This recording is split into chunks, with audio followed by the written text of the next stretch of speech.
It seems Donald Trump's excitement on bombing Iranian nuclear facilities to help Benjamin Netanyahu's illegal war on Iran may be short lived.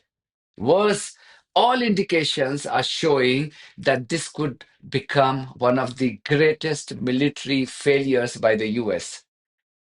The revelation coincides with the news of the Iranian parliament voting overwhelmingly in favor of closing the Strait of Hormuz. Once implemented, this would come to bite not just the global economy, but also Trump the businessman and his country's economy. No wonder Marco Rubio's false bravado has evaporated, and he is now begging China to intervene and persuade Iran to not block the Strait of Hormuz. Now let's look at these rapidly changing extraordinary developments. As I said in my previous video, Iranian Foreign Minister Abbas Araghchi had issued a chilling warning to the US for attacking Iran. You can watch my video here. Iran fired more ballistic missiles into Israeli cities, causing widespread destructions. This was after Trump had claimed on social media and during his televised address to the nation how B 2 stealth bombers had completely destroyed the Iranian nuclear facilities in Fordow, Natanz, and Isfahan. As I said last night, the extent of the claimed damage could only be seen once satellite photos become available in the daytime. The satellite photo did arrive, and it's embarrassing for Trump and his administration, to say the least. First, see this before and after photo carried by the BBC. Can you spot any difference? B 2 stealth bombers were expected to penetrate through the mountain and destroy the nuclear facilities deep inside 80 meters. At least that's what we were told by the Western media. But all we see here, after zooming the image, is a small crater. The white structure remains unscathed and intact. What does this mean? Mike Mihalovic is a defense analyst and author. He took to Twitter to explain this in detail. He wrote, and I quote, "A subsidence crater forms when an underground explosion causes the overlying material to collapse into the void left behind. Unlike a traditional blast crater, which involves visible ejection of debris, a subsidence crater is caused by structural failure of underground cavities, often leaving a subtle depression with minimal surface disruption. In military terms, a subsidence crater can be a signature of a failed or partial penetration, where the weapon either detonates in a shaft or soft medium, as for example, gravel and soil, fails to reach the intended depth, or triggers collapse in a tunnel or void below the surface." End quote. Mike also shared a compelling graphic to explain why he was confident that the US strike in Fordow had failed spectacularly. What does it say about motor-mouthed Trump's claims that the US military is the greatest military in the world?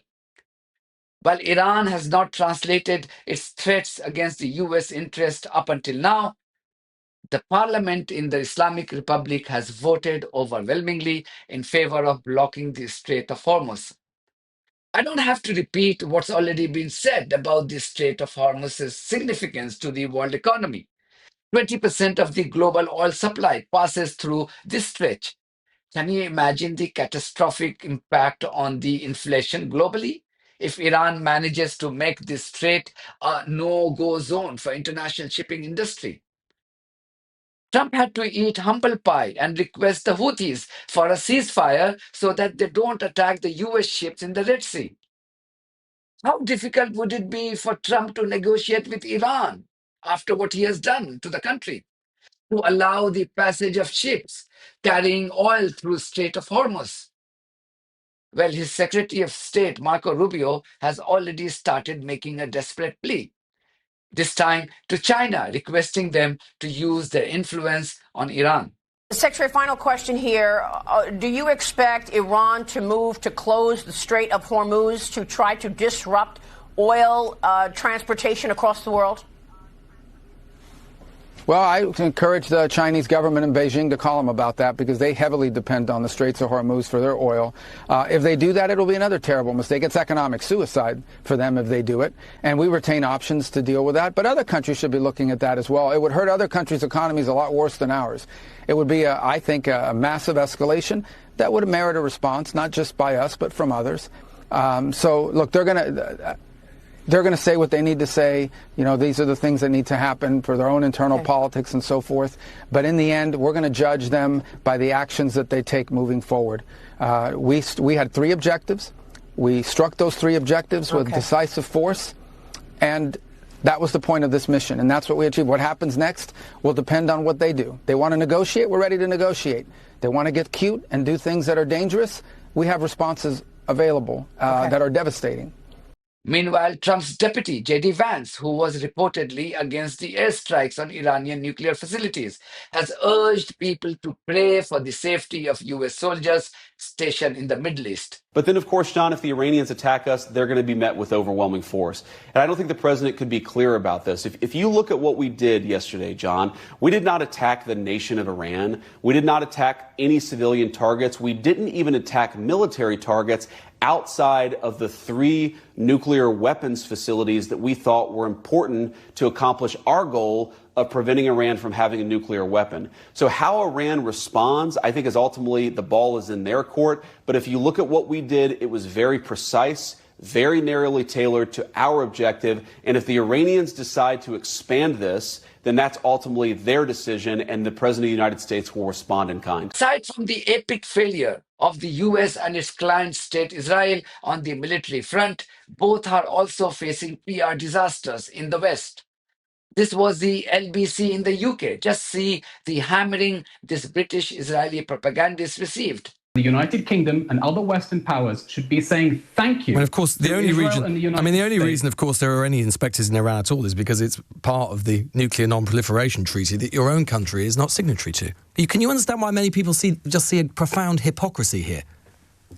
Lewis, can you understand how people see an absolute hypocrisy in the Iranian regime waging a war of aggression against Israel through Hamas, Hezbollah, and the Houthis, chanting death to Israel, using nuclear talks as a cover for saying that Israel must be eradicated, and then claiming that it was the victim of an act of aggression? Do you understand when you zoom out here that the Iranian regime has been trying to dominate the Middle East in order to advance its goal of destroying the only democratic country in the region? This isn't about security, Lewis. This is about a fundamentalist, theocratic dictatorship with many supporters. There are many who would look at Israel at the moment. Be very concerned. There are many who might look at the Middle East at the moment and think and argue that there's one country trying to dominate it, and it's Israel.